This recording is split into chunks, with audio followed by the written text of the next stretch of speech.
इसके बाद वैदिक साहित्य का परिचय हम पढ़ रहे हैं। तो उसमें संहिता, ब्राह्मण, आरण्यक और उपनिषद, इन 4 ग्रंथों का बोध होता है। इतेषु चतुर्षु विभागेषु छंदोबद्ध मंत्र रूपो ब्राह्मण भागो गद्यात्मको यागादि वर्णन परकः। संहिता के विषय में कह रहे हैं कि इनमें जो छंदोबद्ध मंत्र रूप ब्राह्मण भाग है वो गद्यात्मक, यागादि वर्णन परक है। आरण्यक भागो ब्राह्मण के विषय में कहा सबसे, ब्राह्मण, आरण्यक, उपनिषद। आरण्यक भागो छंदोबद्ध मंत्र युक्तो गाथा रूपो व विद्यते। आरण्यक भाग छंदोबद्ध और मंत्र युक्त है, गाथा रूप में है। उपनिषद भागे तत्त संहितागत ब्रह्म ज्ञानादि विषयाणाम वर्ण रूपेण संकलनम।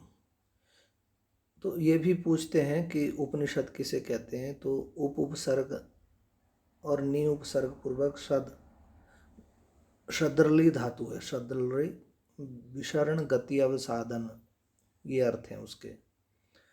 तो जिनमें रहस्यमय विद्या है, ब्रह्म ज्ञान संबद्ध जो विषय हैं, गुरु के पास शिष्य ब्रह्म ज्ञान की जिज्ञासा को लेकर बैठता है, उसी को उपनिषद कहते हैं। ऋक् संहिता यस्याम संहितायाम स्तुति परक मंत्राणाम संग्रह विद्यते।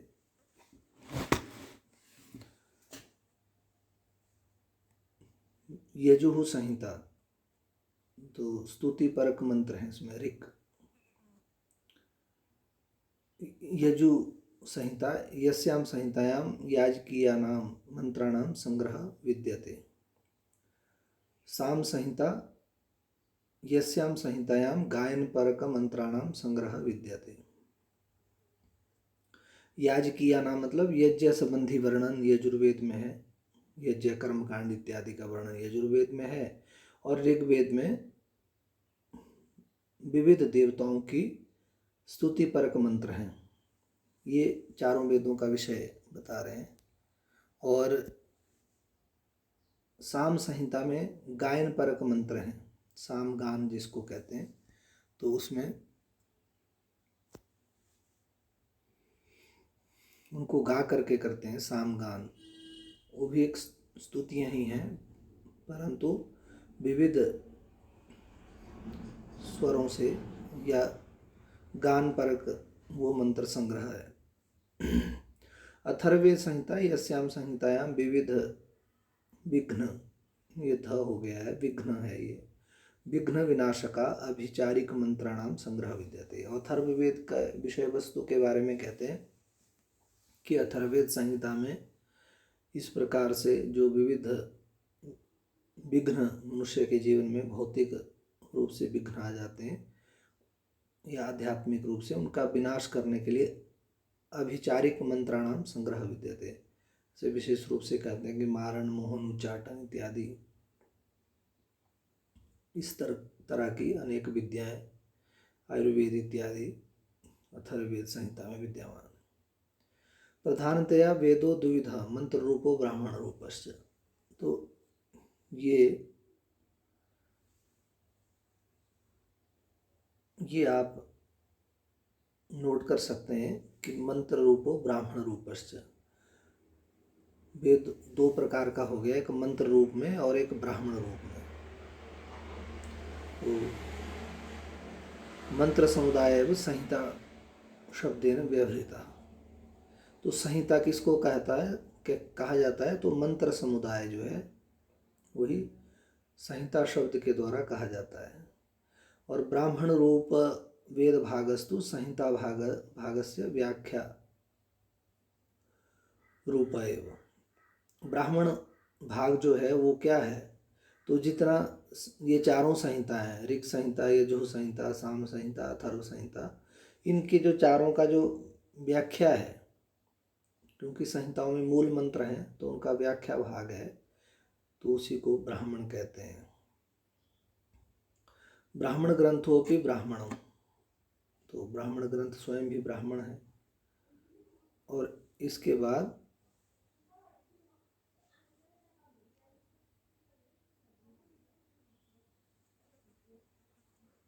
आरण्यक,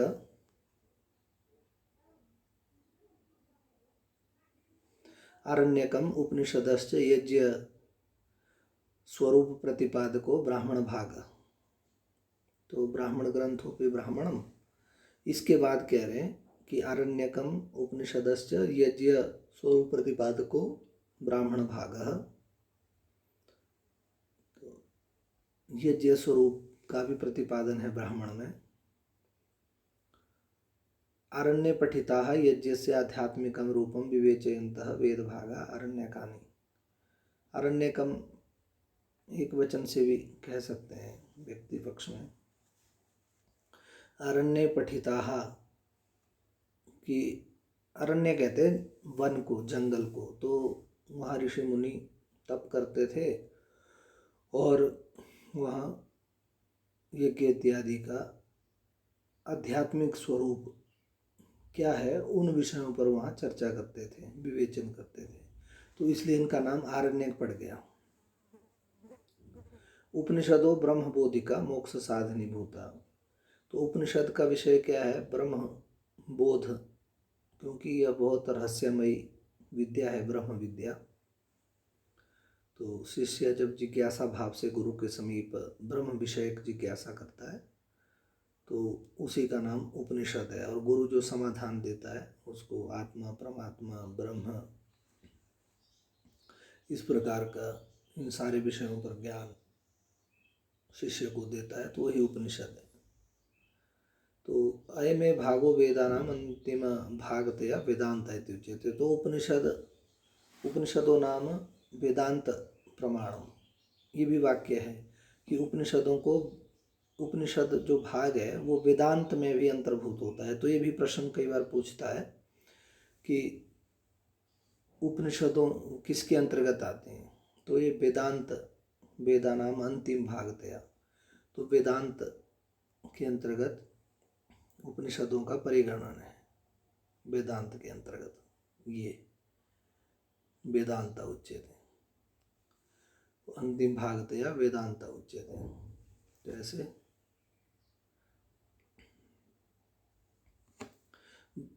ब्राह्मण भागो गृहस्थानाम उपयोगी, ब्राह्मण भाग किसके लिए उपयोगी है इस विषय पर कह रहे हैं कि गृहस्थानाम उपयोगी, आरण्यक भागो, आरण्यक भागो वानप्रस्थ आश्रित, वानप्रस्थमाश्रिता नाम, तो ब्राह्मण भाग तो गृहस्थों के लिए, क्योंकि यज्ञ अनुष्ठान इत्यादि पंचयज्ञ गृहस्थ को करने हैं। तो गृहस्थ 4 आश्रम है, जैसे ब्रह्मचर्य, गृहस्थ, वानप्रस्थ और संन्यास, तो किसके लिए किसका उपयोग है इस विषय में कह रहे हैं। आरण्यक भाग ये वानप्रस्थ नाम, जो वानप्रस्थ आश्रम, आश्रमी लोग हैं, 50 से 75 तक माना जाता है। 25-25 वर्ष जो है एक आश्रम के लिए निर्धारित किए हैं ऋषियों ने, तो 50 से 75 का जो समय है वो वानप्रस्थ आश्रम कहलाता है। और उपनिषदश्च सन्यासी नाम उपयुज्यन्ते, और अंत में कह रहे हैं कि उपनिषद जो है ये सन्यासी नाम, ये सन्यासियों के लिए है, क्योंकि सन्यास का विषय ही है कि आत्मा, परमात्मा का ज्ञान करना, ब्रह्म ये माया है और ये ब्रह्म है, इस तरह का जो ब्रह्म विद्या विषयक जो ज्ञान है वो उपनिषद में है, और वो सन्यासियों के लिए है। सन्यास का मतलब ये होता है कि उन्होंने जो आसक्ति से युक्त जो कर्म है उनका परित्याग कर दिया है, अनासक्त भाव से केवल ब्रह्म की उपासना विशेष रह जाती है। तो एक ये मनुस्मृति का वचन है, प्रत्यक्षेण अनुमित्या वा यस्तु उपायो न विद्यते एवं विदन्ति वेदेन तस्माद् वेदस्य वेदता। प्रत्यक्षेण अनुमित्या वा, प्रत्यक्ष प्रमाण है या अनुमान प्रमाण है। तो यस्तु उपायो न विद्यते एवं विदन्ति वेदेन तस्माद् वेदस्य वेदता। तो हम पदार्थों की सिद्धि जो है प्रत्यक्ष के द्वारा करते हैं, प्रत्यक्ष प्रमाण से करते हैं, या अनुमित्या मैंने अनुमान प्रमाण से करते हैं। पर इन दोनों प्रमाणों से भी जो ऊपर एक प्रमाण है वो है शब्द प्रमाण। तो वेद क्या है? शब्द रूप में है। तो एवं विदन्ति वेदेन, तो शब्द प्रमाण है, वो आप्त प्रमाण है। तस्मात् वेदस्य वेदता, तो उससे जो है वेद की वेदता है, आप्तता है। तो ये शब्द प्रमाण जो है, वेद जो है शब्द प्रमाण है, उसमें जो शब्द कहे गए हैं, जो मंत्रों में जो शब्द हैं वही प्रमाण है स्वयं से। सा इयं वेदत्रयी इति पदेनापि व्यवह्रियते। तो वेदत्रयी भी ऐसे कहा जाता है, ऋग्वेद, यजुर्वेद, सामवेद, ऐसे वेदत्रयी का भी व्यवहार होता है। सा खलु रचना पद्यमयी सा ऋक्। तो ऋक् में क्या होता है? क्योंकि ऋग्वेद के जो मंत्र हैं उसको ऋक् कहते हैं, ये ऋक् कहते हैं उसको। और जैसे कहते हैं कि ऋग्वेद में ऋचाएँ हैं, तो ऋक् का ही फिर ऋचा, ऐसे हिंदी में ऋचा ऐसे कह देते हैं उसको। तो पद्यमयी होती है वो, जैसे अग्नि मीड़े पुरोहितम यज्ञस्य देवम ऋत्विजम होतारम रत्नधातम। तो ऐसे ये ऋग्वेद का जो प्रथम सूक्त है वो अग्नि सूक्त है, उसका प्रथम मंत्र अग्निमीड़े पुरोहितम, अग्निमीड़े पुरोहितम ऐसा है। और फिर कह रहे हैं कि सा गद्यमयी सा यजु। तो जो गद्यमयी है वो यजु का विषय है, ये गद्यमयी सा यजु। तो वैसे यजुर्वेद में भी मंत्र हैं, पद्य भी है उसमें, पर गद्य भी है। या पुनः समग्र गायनमयी, गानमयी, जो गानमयी है, जिसका गान किया जाता है, वही रचना साम, साम कहा जाता है उसको। ये साम इति कथ्यते। और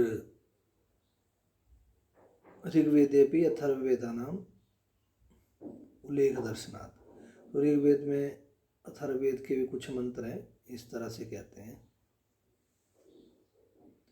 तो चतस्रः संहिता सन्ति ऋग् यजु साम अथर्ववेदात्।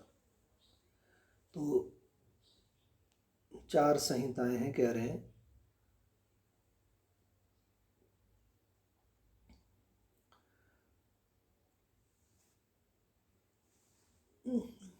ऋग् यजु साम और अथर्व, ऐसे चतस्रा संहिता, ऋग् यजु साम अथर्व। तो 4 संहिताएं ये है। मतलब 4 संहिता मतलब 4 वेद हैं। जैसे सायणाचार्य जी ने कहा था कि क्या जो है लक्षण है वेद का, एक परिभाषा की थी, इष्ट प्राप्ति अनिष्ट परिहारयो। ये पंक्ति द्वारा यहाँ पर आ गई है, तो ये महत्वपूर्ण है पंक्ति। ये इष्ट प्राप्ति अनिष्ट परिहारयो अलौकिक उपायम यो ग्रंथो वेदेति स वेद। तो इष्ट प्राप्ति अनिष्ट परिहारयो अलौकिकम उपायम यह वेदयति स वेद। ये इष्ट प्राप्ति अनिष्ट परिहारयो, इष्ट की प्राप्ति हो, अनिष्ट का परिहार हो जाए, नाश हो जाए या समाप्ति हो जाए, ऐसे जो अलौकिक उपाय को जो ग्रंथ बताता है उसी को कहते हैं वेद विषय, वही वेद का विषय है। तो अर्थात चत्वारो वेदाः सन्ति, वेदो अखिलो धर्म मूलम। ये स्मृति मनुस्मृति का वचन है, वेदो अखिलो धर्म मूलम। तो ऐसे वचनों को याद कर लेना चाहिए। वेदो अखिलो धर्म मूलम, ये वेदो अखिलो धर्म मूलम। समस्त धर्मों का जो मूल है वो वेद ही है।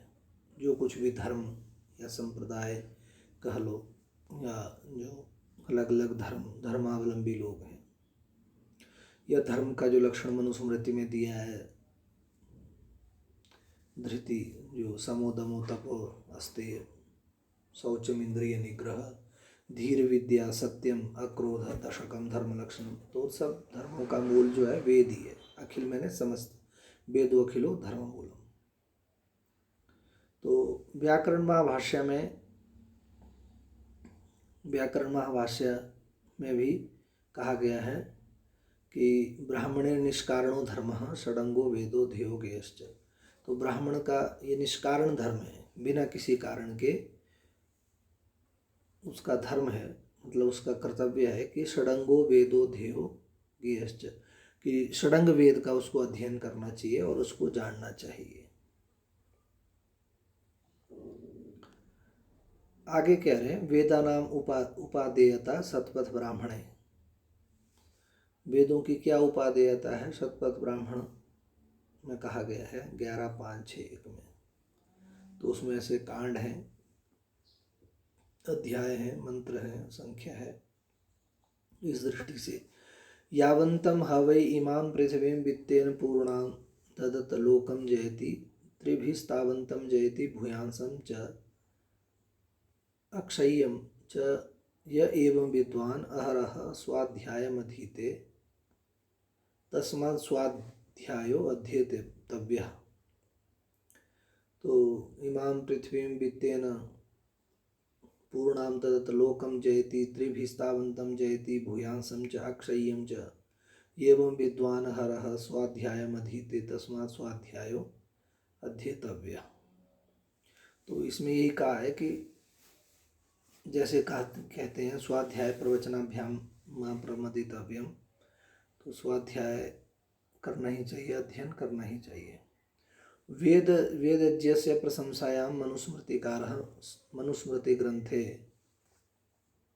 ब्रूते वेद शास्त्रार्थ तत्वज्ञो यत्र कुत्राश्रमे वसन इहैव लोके तिष्ठन् स ब्रह्म भूयाय कल्पते। तो जो वेदज्ञ है, वेद को जानने वाले जो हैं वेदज्ञ, तो वेदज्ञ के लिए कहा है कि वेद शास्त्रों के जो ज्ञाता हैं वो किसी भी आश्रम में रहे, यत्र कुत्र आश्रम में वसन इहैव लोके तिष्ठन्, इस लोक में रहते हुए भी वे ब्रह्म भूयाय कल्पते, वो ब्रह्म के सायुज्य को या ब्रह्मत्व को, ब्रह्म भाव को प्राप्त हो जाते हैं। वेदे मुख्यतया 14 छंदांसी प्रयुक्तानि सन्ति। तो ये भी एक प्रश्न बन सकता है, कितने छंदों का प्रयोग वेद में किया गया है? वैसे मुख्यतः तो 7-8 ही छंद हैं, गायत्री, उष्णिक, अनुष्टुप, बृहति, पंक्ति इत्यादि। तो 14 छंदों का प्रयोग किया गया है। जैसे कि एक गायत्री के भी भेद हो जाते हैं, निचेत गायत्री इत्यादि से। किंच सप्तेव प्रमुखानि, तो 7 ही प्रमुख हैं। जैसे मैंने कहा 7 छंद प्रमुख हैं, ये सप्तेव प्रमुखानि, 7 प्रमुख हैं, सप्तेव प्रमुखानि तत्र। तो 7 ही प्रमुख हैं। तत्र वर्णवृत्तानामेव प्रयोगः न तो मात्रिक वृत्तानाम। तो वृत्त का मतलब छंद 2 प्रकार से भेद हो जाता है, एक वर्ण वृत्त, वर्ण और एक दूसरे मात्रिक छंद, वर्ण छंद और मात्रिक छंद। वेदेषु त्रयः स्वरः प्रयुक्ता उदात्त अनुदात्त स्वरितश्चेति, 3 स्वरों का प्रयोग है। वेद संबंध जितने भी प्रश्न आएंगे वो इस प्रकार से ही कि भाई मात्रिक छंदों का प्रयोग है या वर्ण छंदों का प्रयोग है। तो वर्ण छंदों का प्रयोग है, कितने स्वरों का प्रयोग है, उदात्त अनुदात्त स्वरित, इन 3 स्वरों का प्रयोग है।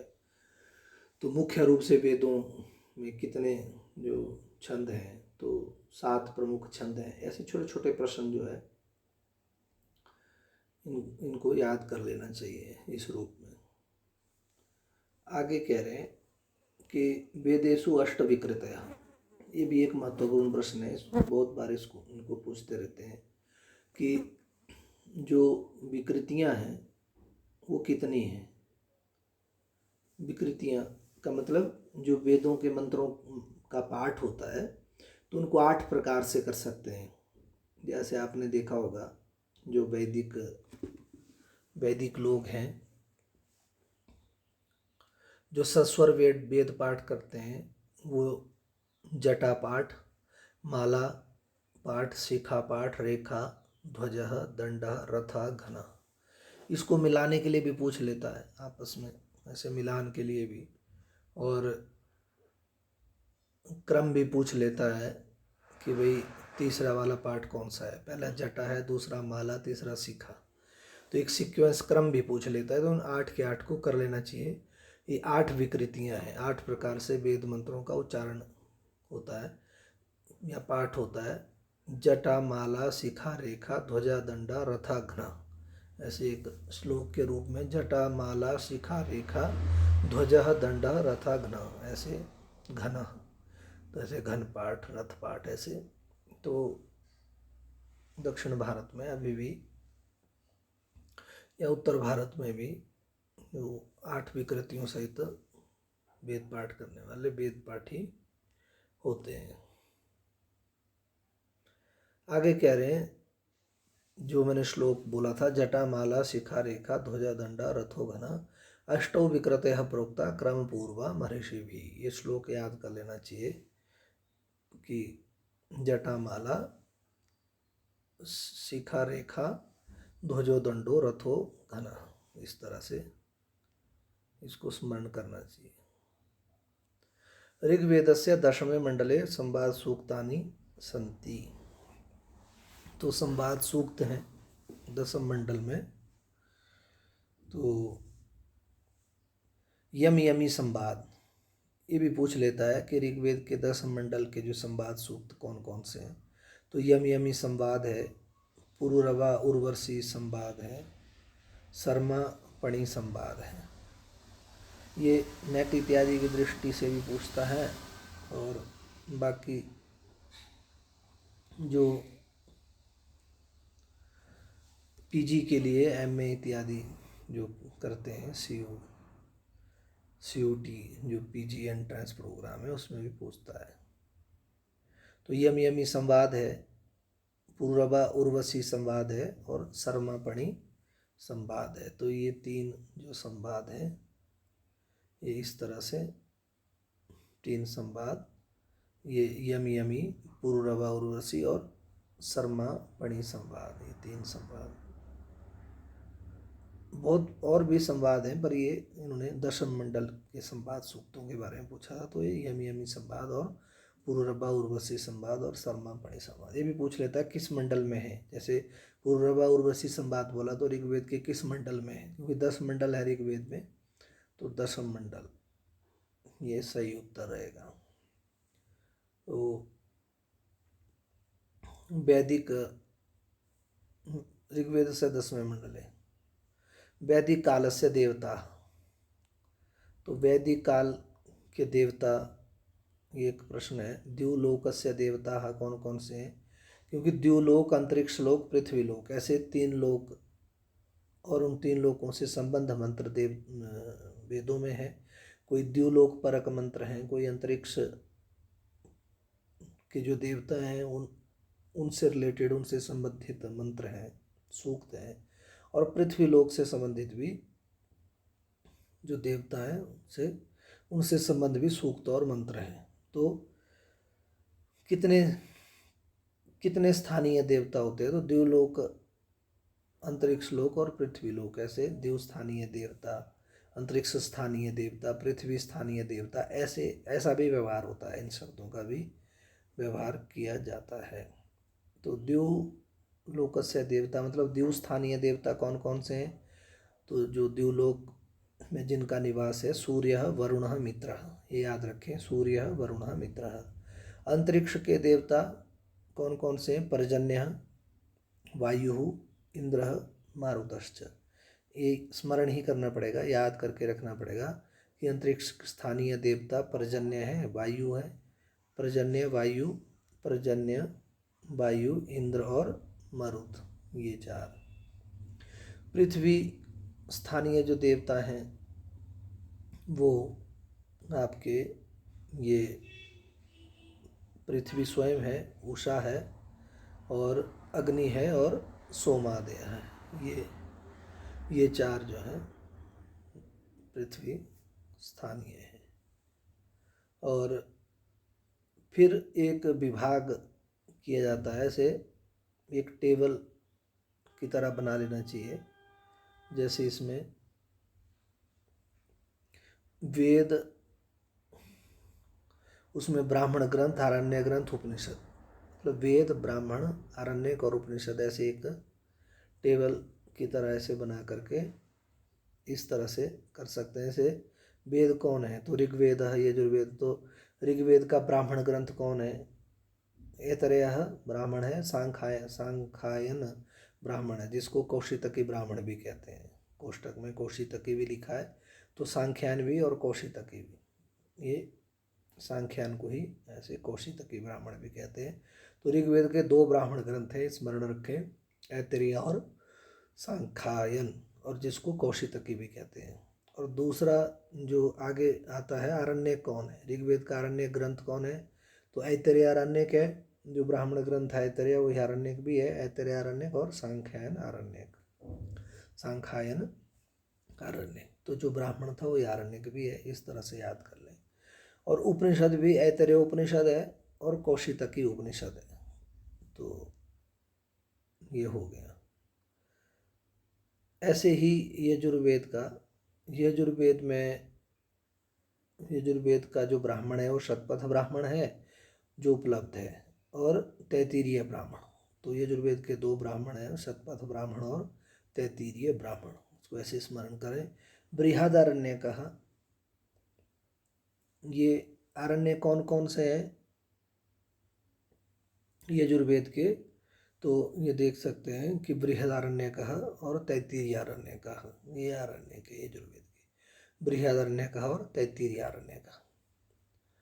और उपनिषद क्या है यजुर्वेद की? तो तैत्तिरीय उपनिषद है, कठोपनिषद है और श्वेताश्वतर उपनिषद है। तीन उपनिषद हैं यजुर्वेद से संबद्ध, तीन उपनिषदें हैं। एक तैत्तिरीय उपनिषद, दूसरी कठोपनिषद और तीसरी जो है श्वेताश्वतर उपनिषद है, श्वेताश्वतरोपनिषद।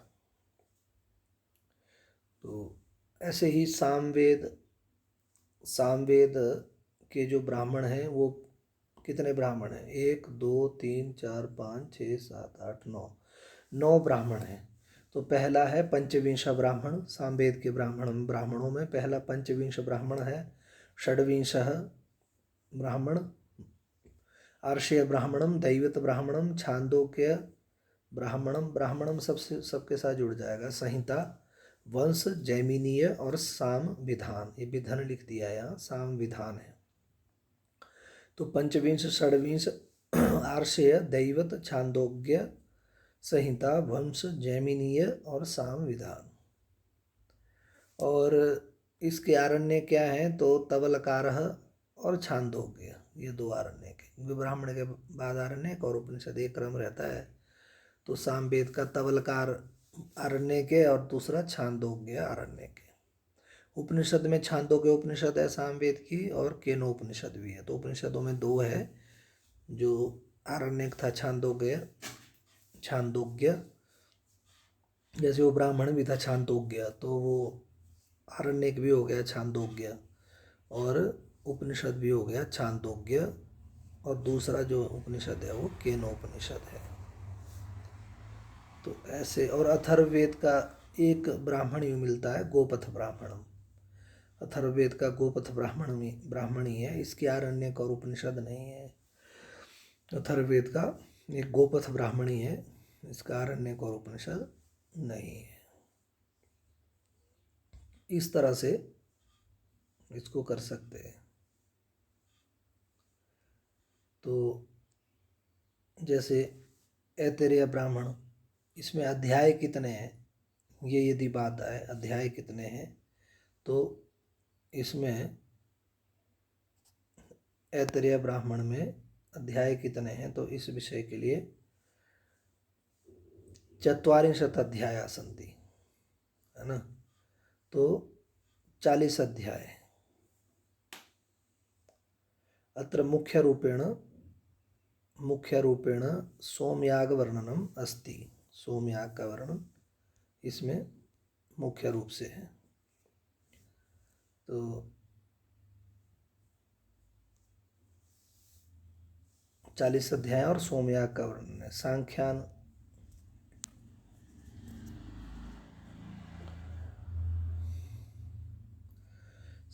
सांख्यायन ब्राह्मण से अपरम नाम कौशितकी ब्राह्मण भी है, इसमें 30 अध्याय हैं। और अग्न्यधान, अग्निहोत्र, 10 पूर्णमास इत्यादि का इसमें वर्णन है।